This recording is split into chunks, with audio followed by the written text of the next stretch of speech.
Ici Guillemette pour Amaourire. J'accompagne les femmes en conflit avec leur corps à se réconcilier avec elles-mêmes. Je vous laisse le temps de vous installer. Pour celles qui regardent le live en replay, vous pouvez avancer de quelques secondes, le temps que Facebook informe que je suis en ligne. Alors, le thème d'aujourd'hui, pour la petite histoire, le week-end dernier, je suis partie quelques jours avec une amie en rejoindre une troisième. Et ça, c'est vraiment top. Je le fais régulièrement, c'est ressourçant. Sauf que cette fois, au moment de mon départ, mon mari était bien malade. Et il fallait qu'il gère nos 4 enfants. Et c'est dans cette configuration que la culpabilité s'est pointée. Et ça va être le thème de mon live de ce matin en Nouvelle-Zélande, puisqu'il est 9h du matin. Je vérifie que ça marche. Bonjour Cindy, bonjour Sabine. Ça va, mais je peux me lancer. Alors, comme je vous le disais, je suis partie en week-end avec des amis et j'ai laissé à mon mari malade nos 4 enfants. Et forcément, avant de partir, il y a eu, ça a tiré quoi. Est-ce que je peux partir alors qu'il est pas bien? Est-ce que je fais passer mon envie de m'amuser, mon besoin de souffler avant le sien? Lui qui aurait sans doute besoin d'être soutenu, dégagé de toute responsabilité parentale pour pouvoir écouter son corps. Après tout, c'est mon message. S'il est malade, c'est que son corps il dit stop. Bref.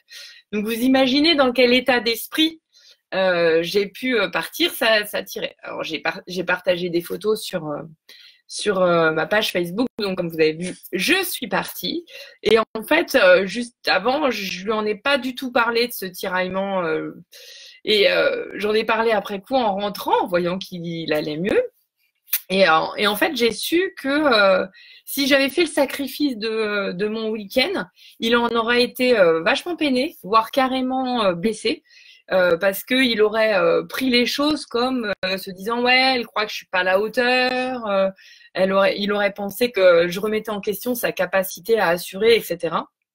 Donc comme vous voyez, ça avait rien à voir, son ressenti à lui, son interprétation du fait que j'annule mon week-end pour rester avec lui, avait rien à voir avec les petits vélos que je m'étais fait avant en me disant c'est peut-être mieux que pour lui quand même, etc. Donc voilà le cadre à l'origine de mon partage aujourd'hui. Alors vous me direz si ça vous parle, ce genre de situation. Alors entre le moment où j'ai annoncé le thème du live et aujourd'hui, il y a une émission sur France Inter qui s'appelle La tête au carré, qu'on a fait son sujet. La culpabilité. Alors, je vous invite à écouter le podcast. Ils font état des dernières découvertes en neurosciences sur le sujet. En une phrase, ce qu'on sait aujourd'hui, c'est que la culpabilité, il faut s'en libérer si elle est en excès. Reste qu'elle est indispensable. Et on va voir pourquoi. Et dans cette émission, les chercheurs, ils présentent la culpabilité comme une émotion subjective, auto-évaluation de ce qu'on a effectué. En préparant ce live, moi, avant d'écouter cette émission, je présentais la culpabilité comme le sentiment de celui qui se juge coupable. Alors ouais, on pourrait réfléchir ensemble à la notion, à la distinction, émotion, sentiment. J'en ai déjà écrit des pages dans la revue Grandir Autrement sur le sujet. Enfin, aujourd'hui, on est d'accord sur le fond. Mon live n'est pas un cours de philo ni un cours de psycho. Ce qu'il faut retenir de la culpabilité, c'est qu'il y ait une faute réelle ou non. C'est l'impression qui domine en fait. Je suis coupable, je me sens coupable. Donc en fait, même si la culpabilité peut être utile, c'est toujours un voyant rouge. Elle peut devenir toxique, cette culpabilité, pathologique, et c'est ce que démontrent les neurosciences aujourd'hui dans l'émission que je vous ai citée. Alors une chose est sûre, c'est que je ne peux pas être responsable des pensées, des émotions, des sentiments des autres. Mon exemple avec mon mari vous l'a montré à l'instant. Donc, il existe on va dire, une saine culpabilité, une culpabilité utile, qui résulte d'une faute que j'ai effectivement commise et qui va me motiver à réparer ma faute. Hein. C'est l'exemple de j'ai bigné une voiture, la voiture du voisin par inadvertance, par exemple. Je me sens coupable des dégâts, j'en suis pleinement responsable, il y a un fait avéré, c'est juste, c'est une responsabilité. Par contre, je suis pas du tout coupable que le propriétaire soit de la voiture en question soit en colère ou bien finalement content parce qu'il cherchait juste à changer de voiture et donc ça tombe bien. Son interprétation des événements lui revient complètement.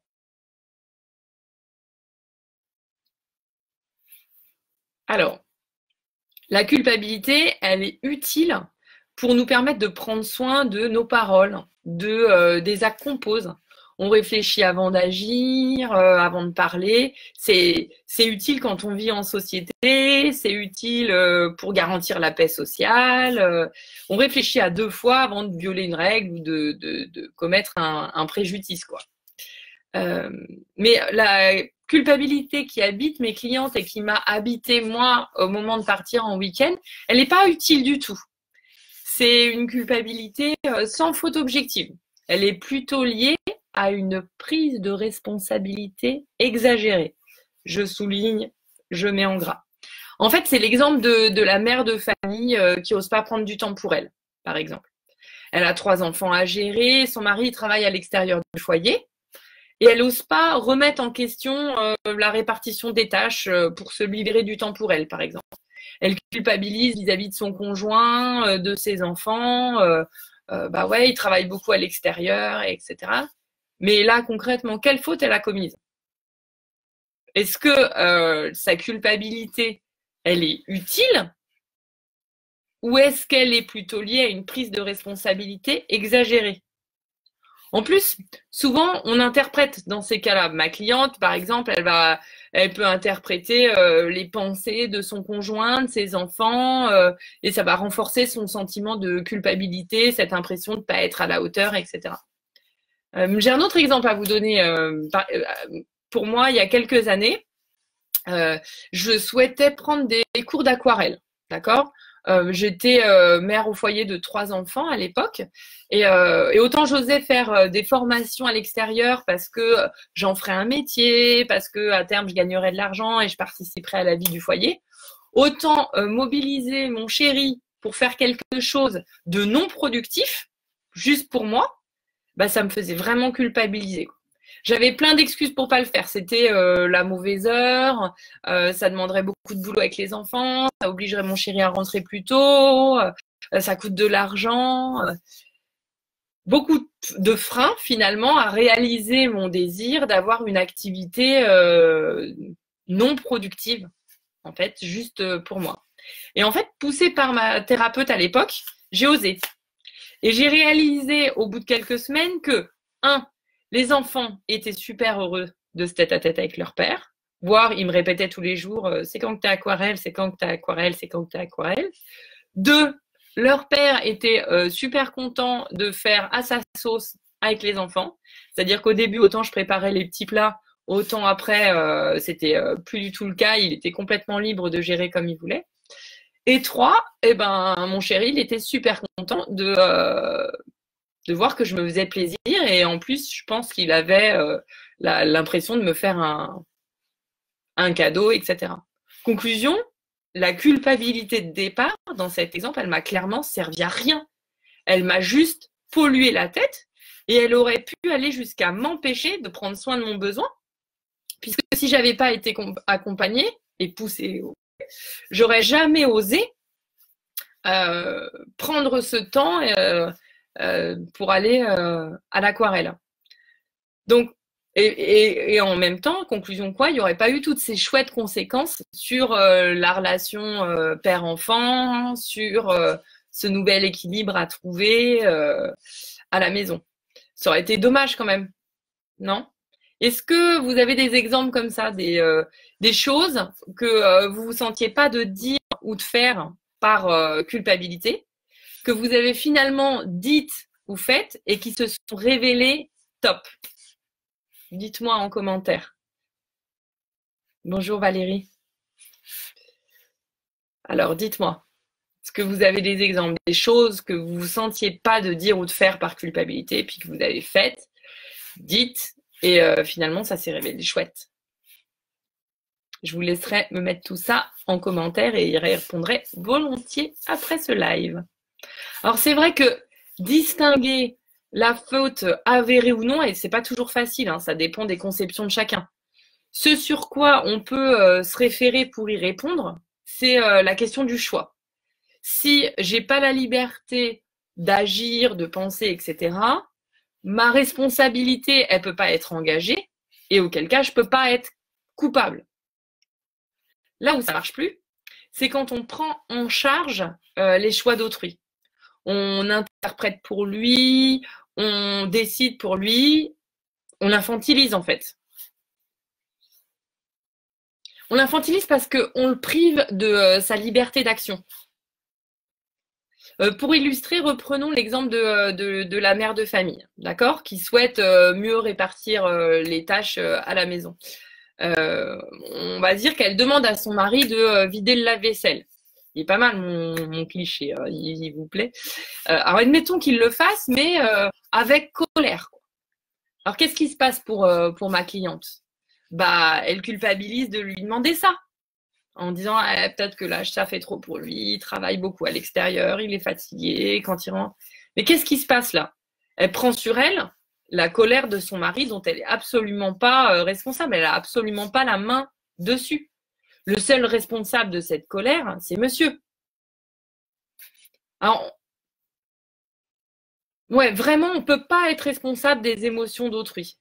Si, par exemple, ma cliente, elle décide que la culpabilité, elle est trop forte, elle reprend la charge de vider le lave-vaisselle. Elle empêche son mari de se remettre en question, de découvrir qu'il est à l'origine de ses émotions,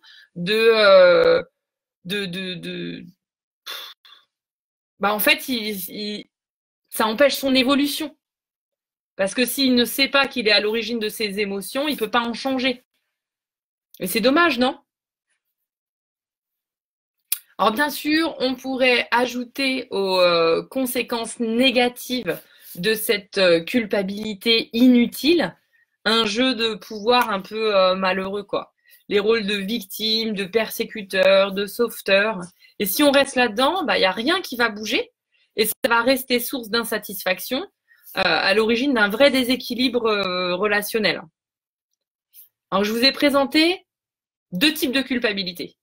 Celle utile liée à une faute avérée et l'autre, celle qui repose sur rien de concret, si ce n'est une prise de responsabilité exagérée. Avec cette dernière, on pourrit la relation. On pourrit aussi à l'intérieur puisqu'on nie nos propres besoins. Et quelles sont les conséquences alors de cette négation sur le corps à votre avis? En petit tour d'horizon des mots de la culpabilité. Pour en faire la liste, je me suis plongée dans tous mes dictionnaires sur les hypothèses de sens des maladies, etc.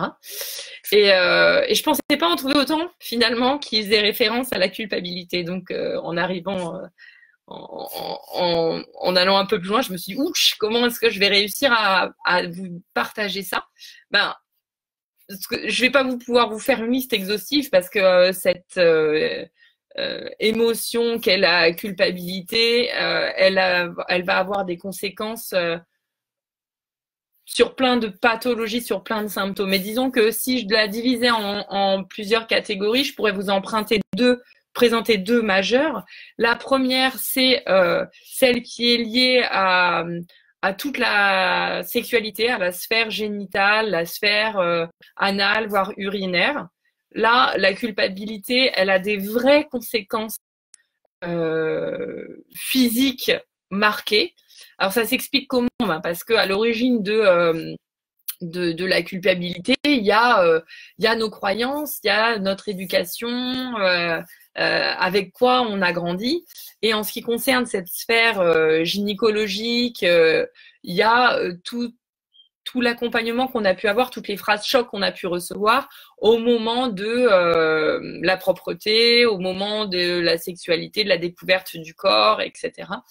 Et donc, évidemment, très facilement, on peut se sentir coupable de ne pas correspondre aux valeurs qui nous ont été transmises. Et ça s'exprime avec des mycoses, des douleurs anales, etc. Puis aussi des troubles de la libido. Dans une autre catégorie, je pourrais y mettre tous les troubles psychologiques, au sens de troubles émotionnels à l'origine d'un cancer, d'une dépression, d'un burn-out, de troubles alimentaires. Pourquoi? Parce que la culpabilité, quand elle n'est pas utile, quand elle ne fait pas suite à un fait avéré, en fait, elle nous auto-condamne, elle nous auto-évalue, elle nous auto-invalide, en fait. Dans ce sens-là, ça a des sérieuses conséquences sur notre santé, sur notre équilibre émotionnel et déclenche des maladies, des troubles très, très, très sérieux. C'est prouvé grâce aux neurosciences. Il y a une zone du cerveau qui est spécifiquement concernée par la culpabilité et surtout qui en garde l'empreinte. Et c'est bien ça le plus important. Alors voilà de nombreuses raisons pour remettre votre sentiment de culpabilité à sa juste place. C'est un voyant rouge, dans tous les cas, qui est une faute avérée ou qui n'en est pas, c'est un voyant rouge. Soit ça vous alerte que vous avez fait une boulette et qu'il faut la réparer, soit ça vous alerte que vous êtes en train de prendre une responsabilité exagérée ou de vous paralyser, d'éviter de satisfaire un de vos besoins par culpabilité. Donc, voyant rouge, quand vous vous sentez coupable, interrogez-vous. Alors, pour savoir si cette culpabilité, elle est toxique ou non, pour soi et pour la relation, il y a surtout une question à se poser, une seule. C'est est-ce que mes actes, mes pensées, mes émotions, ce sont elles, eux, qui sont concernés, ou bien est-ce que ma culpabilité est liée à dépenser des émotions qui ne m'appartiennent pas? Dans ce dernier cas, quand c'est lié à dépenser des émotions qui ne vous appartiennent pas, vous pouvez choisir, vous pouvez décider de ne pas vous laisser envahir par la culpabilité, vous pouvez décider d'aller au bout de votre démarche, de votre envie, et en savourer les conséquences pour vous. Voilà ce que j'avais envie de vous partager aujourd'hui sur la culpabilité. Alors, si comme moi, à une époque, vous souhaitez prendre soin de vous, mais la culpabilité vous en empêche, prenez la responsabilité de vos besoins et lancez-vous. Réservez une séance de découverte et avant que votre corps n'en puisse plus et qu'il se saisisse du message à partager pour vous dire que rien ne va plus. À très bientôt.